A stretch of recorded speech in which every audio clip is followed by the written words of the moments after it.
So, as promised, I'd do regular updates throughout this potential pregnancy. Now, she's only a week from first covering, so I don't know she's pregnant, but I suspect she is. So I'm going to go through why I suspect she is and little signs you could potentially look out for if you've got a girl that may be expecting. So, by the way, she's on a long lead because she is only really recently out of season, so she's still a bit hormonal and she probably does still smell of a season, so it's just to keep her safe from other dogs. So anyway, increased appetite for certain in the first trimester. Some dogs, some girls will get morning sickness. She doesn't or hasn't so far, but she didn't in her first pregnancy. So I don't think any of mine have had morning sickness, if I'm honest. I think Disney did once, maybe, or Lily did once. That's not one of their things. So, wait, the milk bar area, the nips start to get bigger. You can see it better on this side. So they do start to get a bit bigger, a bit more prominent. But they could get prominent in the phantom, so that's not your only sign. The swelling of the girl parts doesn't go all the way down. Now, to me, that's like one of the clearest signs. Because it doesn't shrink back like Pumps.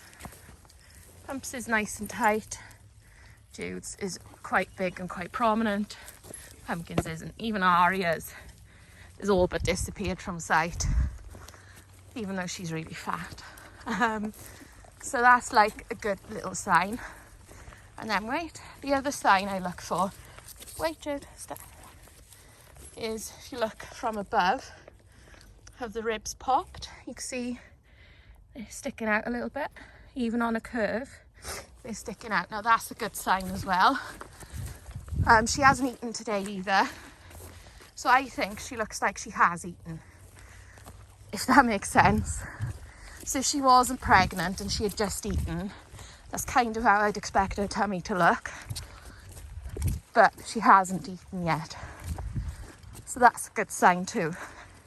So everything is really subtle at the minute. There's only little signs that she is, and things can still go wrong even if she is pregnant right now. So I'm going to take you through this pregnancy as promised. I didn't want to show you the fun time with Pod because I don't think that's what the channel's about, and I know a lot of children watch this channel.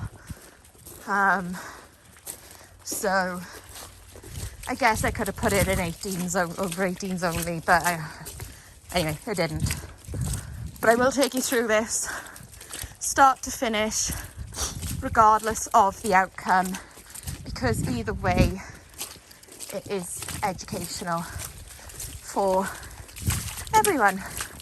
And I feel like the people already on her wait list, it's given them an even more start to finish experience by doing it this way. So for her management right now, other than being on a lead, nothing has changed. Her food hasn't increased, her walking hasn't changed, exercise hasn't changed. Everything is as it would be if she wasn't pregnant or isn't potentially pregnant. Aria is so fat, by the way. So yeah, we just treat her like a normal dog for the first 3 weeks of pregnancy. I don't change the food, I don't increase the food at all. So the only other kind of precaution I take, I guess, is like I wouldn't take her to, say, country park where hundreds of dogs pass through, because the chance of her picking up an infection that could affect the pregnancy is high. If I show the dogs during pregnancy and when I got puppies on the ground, I disinfect all the dogs coming home before they're allowed in the house. And I really do just use a disinfectant wipe. I don't do anything complicated. Whether it works, whether it does anything, I don't know, but I feel like it's a step in the right direction. So yeah, it's just a little precaution. I don't show any pregnant girls either, because just what's the point? So Jude's going to miss crufts, assuming she's pregnant and the pregnancy progresses well. I guess if she loses it in the first trimester or whatever, that I could probably get her in conditioning time, but then I'll probably miss the entry. So yeah, crufts is out for her, but I'm not disappointed for that. Yeah, you can see the difference in her back end. Like if you go and find other videos of Jude, you'll see how neat her back end and little her back end normally is, and it's not right now. You might also notice that they're more cuddly, a bit quieter in the house, more clingy. Jude is smilier, and she's a really smiley dog anyway, so you'd have to really know her to notice that she's smilier. You just think she's a super smiley dog, which she is, but it's extra.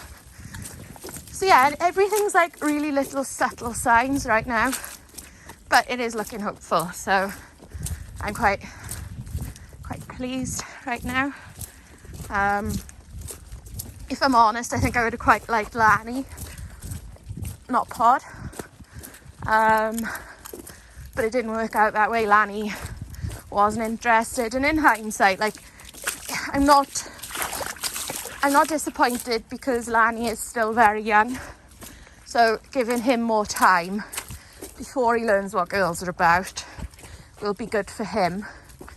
But I would have quite liked Lani and not Pod. But I think for people wanting fabulous temperaments, trainable temperaments, lovely sweet dogs, this is the litter for you. Like, you know, both of them proved themselves time and time again. Like, she's got 2 trick dog titles, a good citizen title, she's got carriage dog instinct certificate, she's won at champ show level, and then Pod's Pod, I'm sure you all know him, with stud book numbers, qualified Welsh Dog of the Year. He's carriage dog champion, he's on the Go Compare advert.